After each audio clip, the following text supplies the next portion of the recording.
Uh, Robot languages, programming of robots. This is Nathen Personal Challenge Part 2. So Nathen, what are some of the programming languages? Wave, L, well, AML, MCL, Rail, Help, RAL, or RAL, and ADA.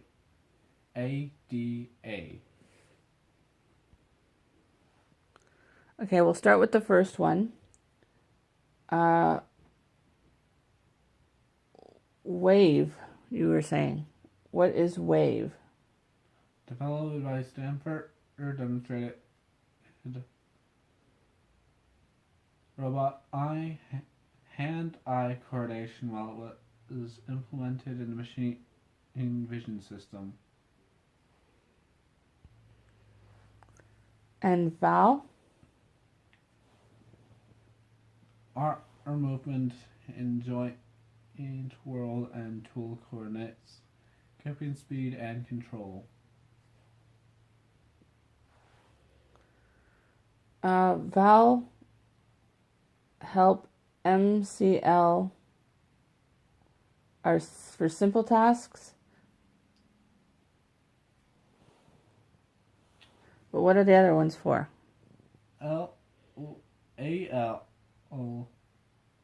AML, JARS, and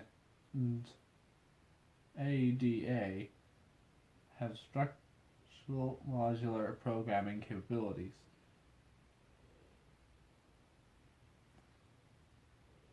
And AL, AGA, AML, and MCL have a capacity to control multiple arms. AML, Rail, and VAL use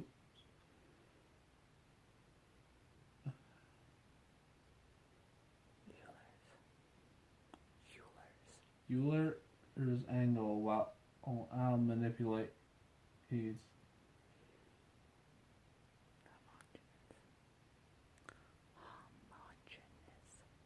homogeneous control. Are there multiple methods for programming the robot? Yes, there are manual control walkthrough methods.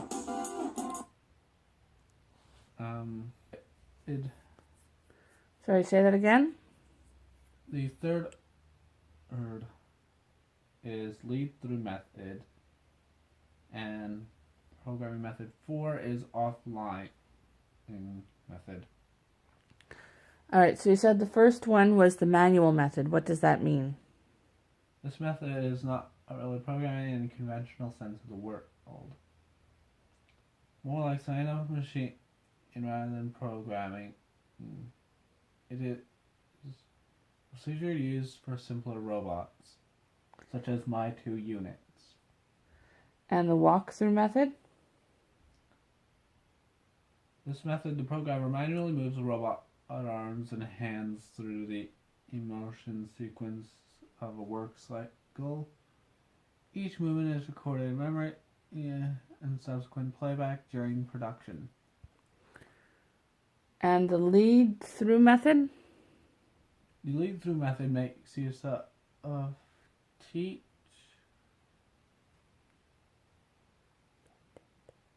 pendant and to power or drive the robot through its motion sequence. Teach pendant is usually a small handheld device with switches and dials to control the robot's physical movements. Each motion is recorded into memory for future playback. During work cycle, the lead method is very popular among robot programming methods. Can't quite see the word there. Because of its ease. Because of its ease and convenience.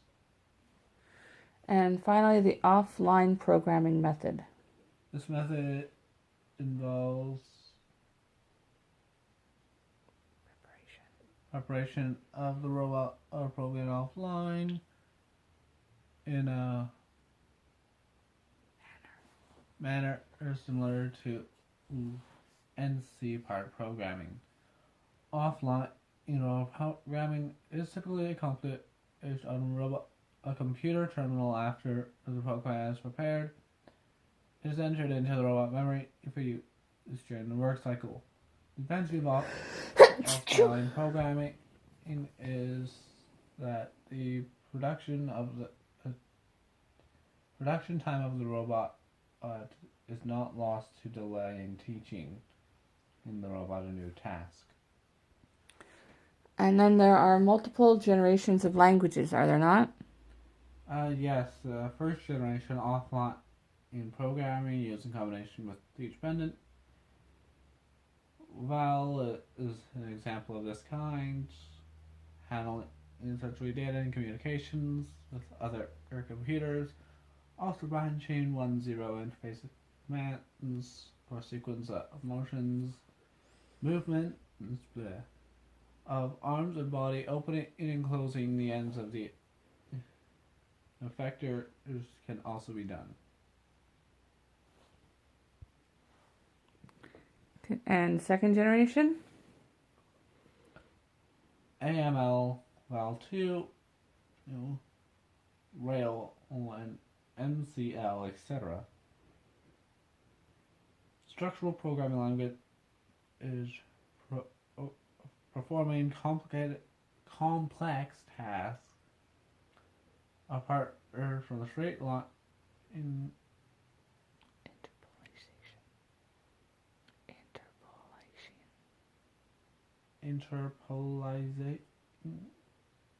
interpolation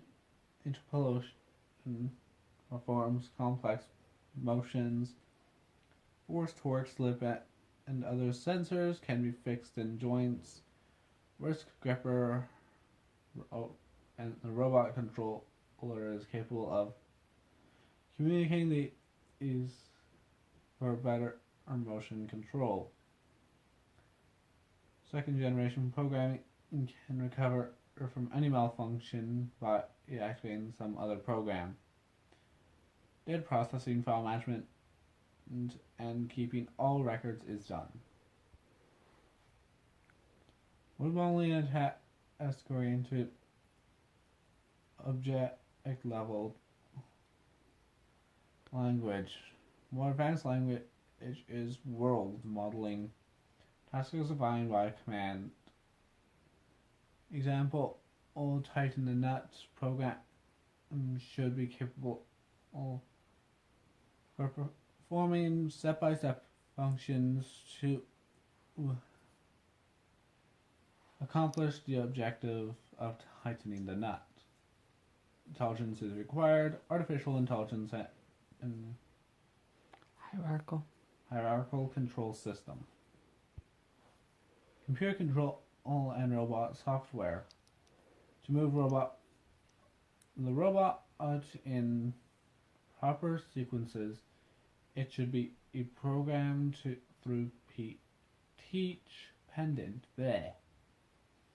The program and control methods are actuated through software running on an operating system, in which manipulation of data takes place.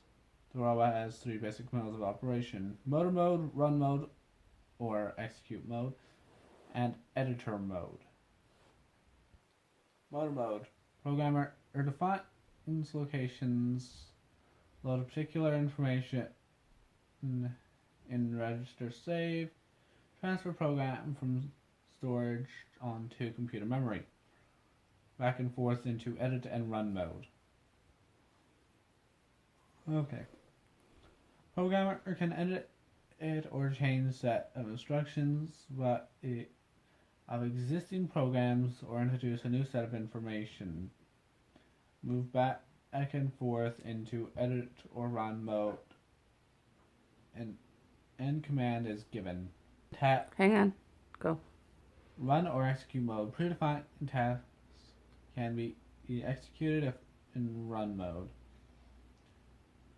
Dry run can be tested by making switch disabled. Debugging. So based on everything that you've learned about robot programming and the different types of programming, which do you feel is the superior programming method? Well, that all depends on the type of robot you're trying to build.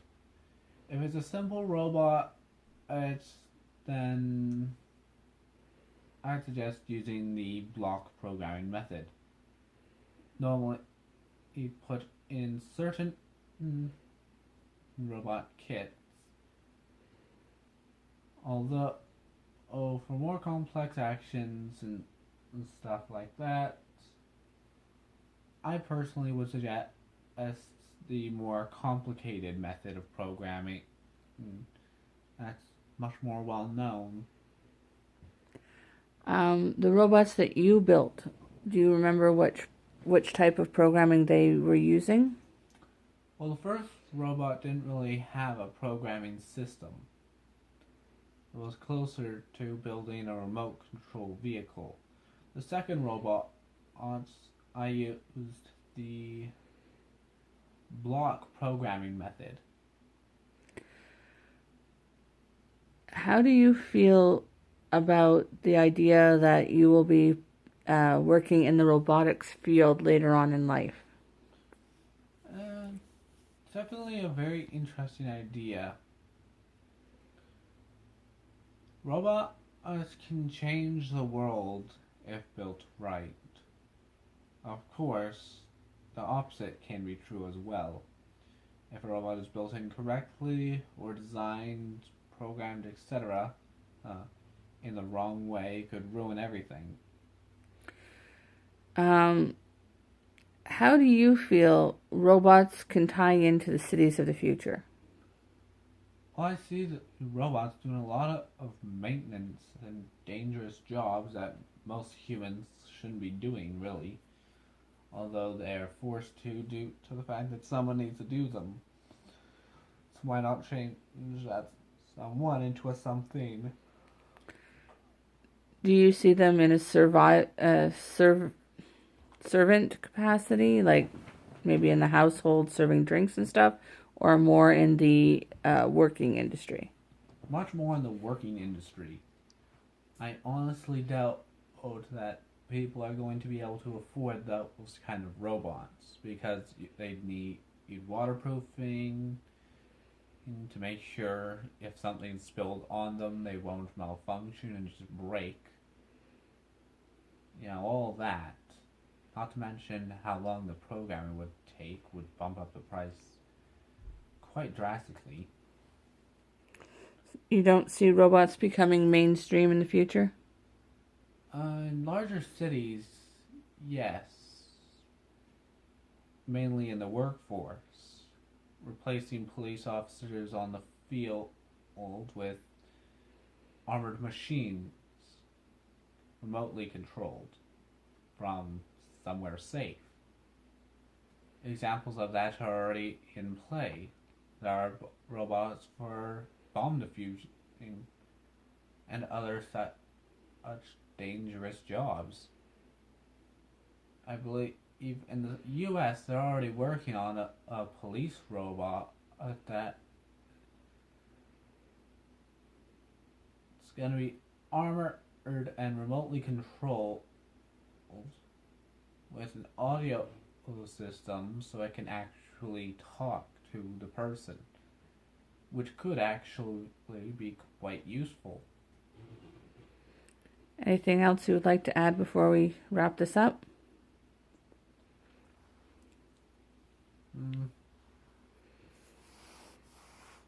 Well, let's hope we don't make them have too intelligent of AIs. You don't need Terminators running around.